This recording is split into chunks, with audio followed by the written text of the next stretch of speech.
Hi, I'm Tim Gideon for PC Mag, and today we take an in-depth look at the Apple iPad, launching April 3rd. It doesn't come with much, just a sync cable and a power adapter. No earbuds, which is surprising given the minimum $500 price tag.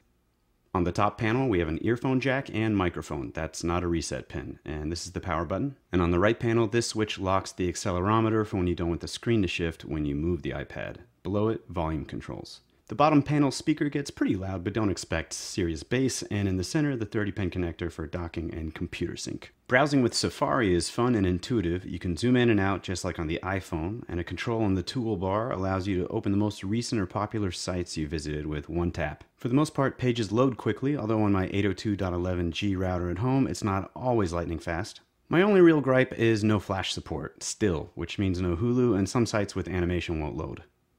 The Mail app is easy to set up with support for Microsoft Exchange, Gmail, Yahoo, AOL, and MobileMe, but unlike the others, Gmail won't push your mail unless you set it up via Microsoft Exchange. Since Exchange can only run one account at a time, you wouldn't be able to access your corporate email if you did that. That's more of a knock on Gmail than the Mail app, however. Saving attachments like photos is easy. They get filed away in the Photo app. You can download Word documents sent via email and convert them to Pages files too. Pages does a great job of making a near identical file. You do your work, save, and send it out again if you want as a Word doc via the Mail app. I typed my entire review this way.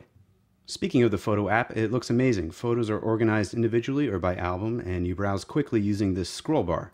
You can also organize by events or places, which drops pins wherever your photos were taken. A great feature for travelers and maybe private detectives. You can also browse by events or faces. Look, this is our friend Liz. Hey, Liz. One stealth use for the iPad might be as a digital frame when you aren't using it for anything else. The 9.7-inch screen's 1024 by 768 resolution does wonders for high-res images. The screen size allows for more information to be displayed at once, hence the iPod app looks similar to iTunes on your computer. Clicking on an album will display full-size artwork. Tapping on it again gives you track lists, which you can then tap on to play. For some reason, Apple opted not to use Cover Flow, the horizontal browse by cover option that looks so cool on the iPhone and iPod Touch. Seems like it'd be a perfect fit here, but oh well. Of course, the iPad has iBooks, and they look great. It'll be interesting to see if the Kindle and other ebook readers stay in the game, or if Apple will dominate the market like they do the MP3 player market. You can search an iBook for anything, and if it finds what you're looking for, tapping the search result takes you to the page it's on.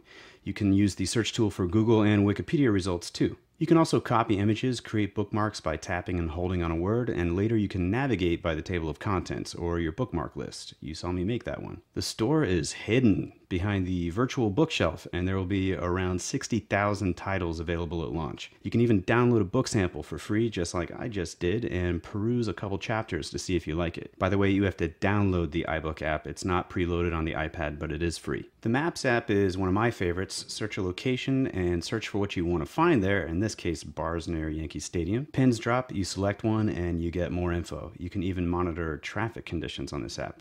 Not bad. Keynote is one of 3 iWork apps. I'm not an expert with PowerPoint, but I made a presentation, granted a pretty weak one here, within a few minutes. Numbers is for creating good-looking spreadsheets. I found it a bit less intuitive than Keynote. And Pages, which we checked out earlier, was mindlessly easy. All 3 iWork apps are $9.99. We checked some beta versions of third-party iPad apps, and they're pretty impressive. The Marvel app will guide you bubble by dialogue bubble through a comic book if you wish, or you can just zoom in on images. This periodic table app blew my mind. If I had this when I was a kid, maybe I would have been a better student.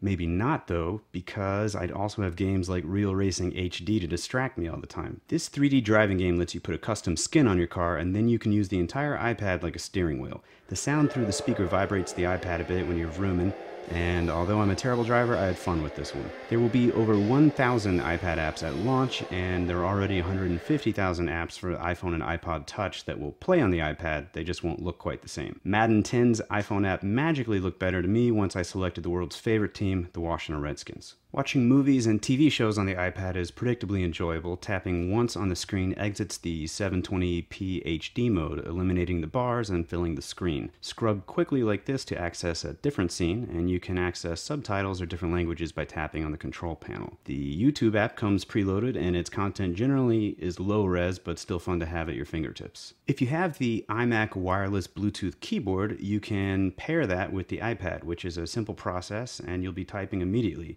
But you cannot pair the Magic Mouse or any other mouse for that matter.